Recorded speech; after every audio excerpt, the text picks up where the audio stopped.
2027 के नजरिए से समाजवादी पार्टी ने तैयारी शुरू कर दी है, लेकिन इन तैयारियों के बीच सवाल है कि आजम परिवार का क्या कद रहेगा।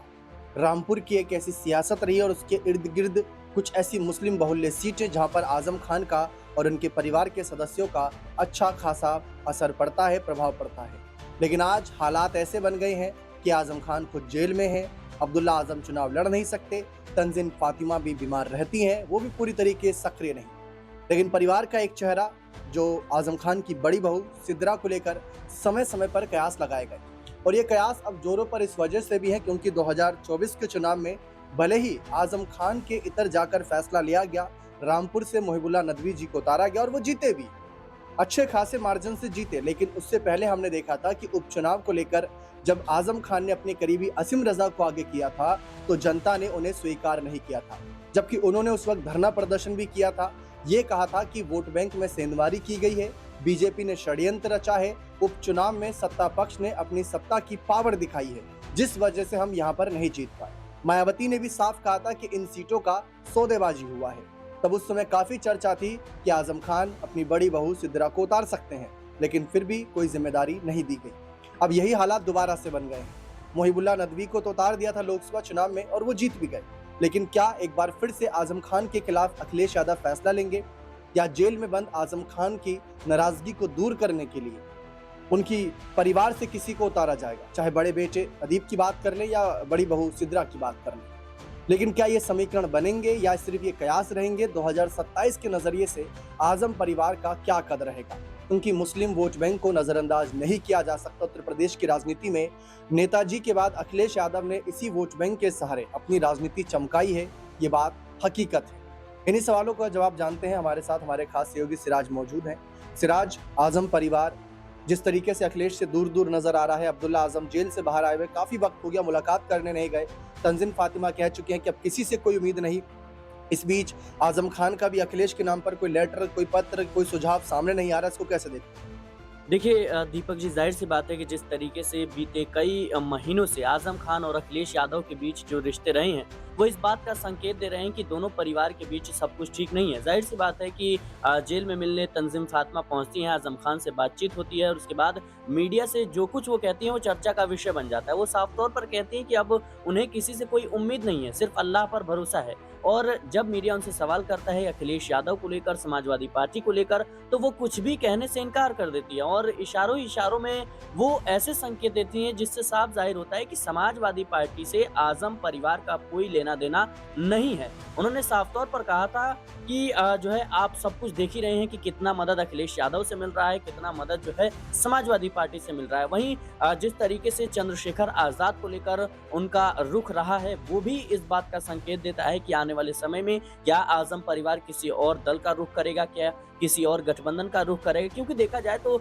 लंबे वक्त से समाजवादी पार्टी और आजम खान के बीच जो तालमेल है वो बन नहीं पा रहा है और लगातार अखिलेश यादव पर यह भी आरोप लगते रहे हैं कि आजम खान के लिए जिस तरीके से लड़ाई लड़नी चाहिए थी अखिलेश यादव को, समाजवादी पार्टी को, वो उतना दिखा नहीं है। और बाकायदा मोहिबुल्लाह नदवी को लोकसभा चुनाव के दौरान जब टिकट दिया गया था, उस दौरान भी काफी ज्यादा विवाद हमें देखने को मिला था। और अब देखा जाए तो उत्तर प्रदेश में उपचुनाव हुए 10 सीटों पर, उस दौरान भी आजम खान का जो नाम है वो कहीं ना कहीं स्टार प्रचारकों की लिस्ट में था। और अखिलेश यादव ने हाल ही में कह सकते हैं कि आजम खान को लेकर बड़ा बयान दिया। उन्होंने कहा कि आजम खान के खिलाफ राजनीतिक षड्यंत्र रचा जा रहा है, समाजवादी पार्टी की अगर सरकार बनती है तो ये तमाम फर्जी मुकदमे कहीं ना कहीं खारिज कर दिए जाएंगे, बंद कर दिए जाएंगे। लेकिन बड़ा सवाल यह है कि समाजवादी पार्टी क्या आजम परिवार के साथ रहेगी या फिर नहीं रहेगी, या आजम परिवार अखिलेश यादव के साथ रहेगा या नहीं रहेगा। क्योंकि देखिए चंद्रशेखर आजाद लगातार नजदीकियां बढ़ा रहे हैं और तंजीम फातिमा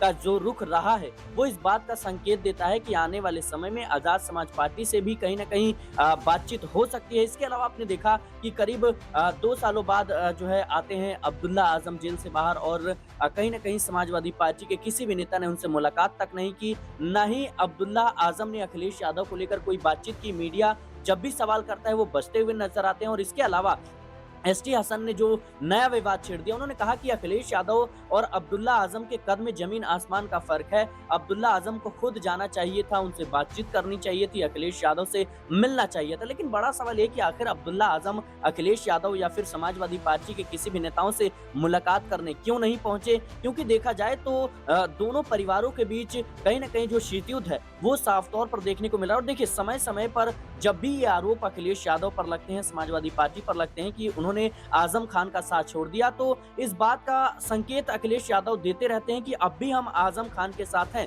चाहे वो स्टार प्रचारकों की लिस्ट में उनका नाम शामिल करना हो या फिर जो है अपनी प्रेस कॉन्फ्रेंस में आजम परिवार और उनका नाम लेना हो और ये कहना कि भाई उनके खिलाफ राजनीतिक षड्यंत्र रचा जा रहा है। तो कहीं ना कहीं अखिलेश यादव आजम खान का विकल्प तो ढूंढ रहे हैं, चाहे इकरा हसन के रूप में हो या फिर मुहिबुल्लाह नदवी के रूप में हो और जियाउर रहमान के रूप में हो। लेकिन आजम खान का जो सियासी कद है उसका सामना करना मुझे लगता है कि अभी जो है समय लगेगा। क्योंकि 45-50 साल तक रामपुर सीट पर दबदबा रहा है, लगातार जीतते रहे, चाहे किसी भी दल से उतरे हों। इकरा हसन का जिक्र करा सिराज ने। इकरा हसन ने जिस तरीके से अपनी पारिवारिक विरासत को संभाला, जितनी कम उम्र में उस विरासत को संभाला और आज एक बड़ा चेहरा बनकर उभरी हैं, आधी आबादी को भी साधती हैं। ठीक उसी तरीके से जब आजम खान के बाद उनकी पत्नी तंजीन फातिमा आई थी तो कुछ उनसे भी ऐसी उम्मीदें थी, लेकिन वो पीछे हटी। फिर अब्दुल्ला आजम आ गया, फिर उनको पीछे कर दिया गया कानूनी कार्रवाई के चलते। लेकिन अब बात सिद्रा की आती है। इस पर आखिरी सवाल लेंगे हमारे खास साथी वफा से। जिस तरीके से वफा सर आप देख रहे हैं, आजम खान के परिवार को लेकर सवाल उठ रहे हैं कि क्या रहेगा सियासी कद, क्योंकि हमने देखा भी मुख्तार का क्या हश्र रहा, अतीक की बात कर लें या ऐसे कई और मुस्लिम चेहरों के लेकर बात कर लें, अब्बास अंसारी की ही हाल फिलहाल में बात कर लें। क्योंकि अखिलेश पर यह आरोप लगे कि जब भी इन पर कोई फैसला आया तो अखिलेश ने उतना सपोर्ट नहीं किया, उतना बचाव नहीं किया, उतना खुलकर सामने नहीं आए। इनकी सीट पर जब उपचुनाव हुए, हार गए, दोनों सीट हार गए थे विधानसभा और लोकसभा की उपचुनाव में। तो ये भी कहा गया कि सौदेबाजी करी गई है, क्योंकि मुस्लिम बाहुल सीट पर बीजेपी का हिंदू कैंडिडेट जीत जाए, ये तो हो ही नहीं सकता। इसको कैसे देखते? देखिए, क्या सौदेबाजी की गई है, क्या सौदेबाजी नहीं की गई थी, देखिए ये कहना मुश्किल है, क्योंकि सौदेबाजी क्यों ही कोई करेगा? क्यों, क्या फायदा अखिलेश यादव को सौदेबाजी में था? क्या जब दोनों सीटें वो पहले से अखिलेश यादव के पास थी, समाजवादी पार्टी के पास थी, तो क्या अपनी सीट कोई वैसे ही किसी को दे देगा?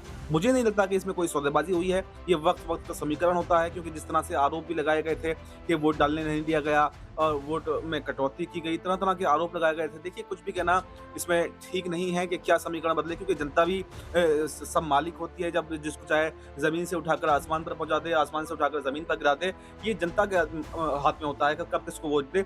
और सवाल यह है कि आजम खान का दबदबा तो जरूर रहा है, लेकिन पिछले कुछ समय में दबदबा कम भी हुआ है, क्योंकि मुहिबुल्लाह नदवी, आप इस बात से अंदाजा लगाइए कि जो उनके प्रतिद्वंदी हैं, जो उनको जब टिकट बंटवारे की बात चल रही थी तो वो नाराज भी थी वो उस पे आजम खान, वो वापस से आसिफ रजा को ही टिकट दिलवाना चाहते थे। लेकिन अखिलेश यादव को ये खटक रहा था कि पहले चुनाव हार चुके हैं तो कहीं ऐसा ना हो एक बार फिर से वो सीट गंवा दी जाए। तो मैं ये भी कहना चाहूंगा, अगर कोई डील बीजेपी से हुई होती कि आप ये सीट ले लीजिए, फिर 2024 में भी ये डील होनी चाहिए थी।